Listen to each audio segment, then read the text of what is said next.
Looking at the night sky with our own eyes or at online photos of the universe, we will see the same thing, namely that space is very dark, interspersed with bright stars or planets.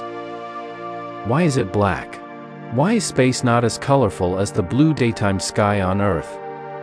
If the universe is filled with the sun and billions of stars, why isn't the night sky aglow with starlight?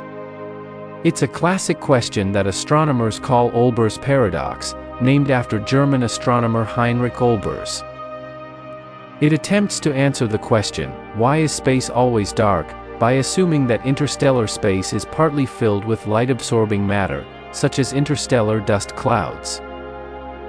But the first law of thermodynamics casts doubt on this hypothesis, since interstellar matter that absorbs light must heat up and begin to emit light itself.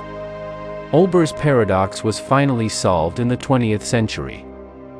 It turns out that the universe is expanding and the visible light from galaxies, as it moves away, enters the infrared, ultraviolet and radio waves invisible to the human eye. Unless we can see microwaves, then all of space would glow. Another question, of course, is if space is dark, why is Earth bright? This phenomenon can be explained by the presence of an atmosphere. Space is almost like a vacuum. There is only a small amount of gas and cosmic dust in a certain volume, but no atmosphere, and light needs to bounce off something. Light will travel in a straight line until it hits an object. Once light hits and reflects off an object, it is the atmosphere that provides the scattering in the spectrum visible to the human eye. Because the Earth rotates on its axis, darkness reigns on the side where the sun's light does not fall, and we call this period night.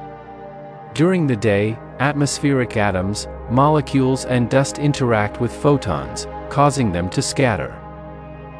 On Earth, the atmosphere mostly scatters blue light, because blue light has shorter wavelengths at the visible end of the spectrum, and is more scattered in the atmosphere than red light. That's why the daytime sky on Earth appears blue. On Mars, the atmosphere is much thinner, about 100 times thinner than Earth's, but still enough to make the sky appear grayish-blue during the day. As the Martian winds frequently blow dust clouds from the surface, the Martian sky becomes thinner, becoming reddish in color.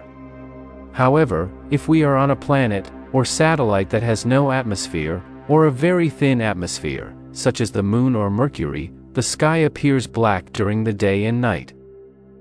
If we look at the photographs taken by the Apollo spacecraft on the Moon, it appears that the sky there is black, even in bright sunlight.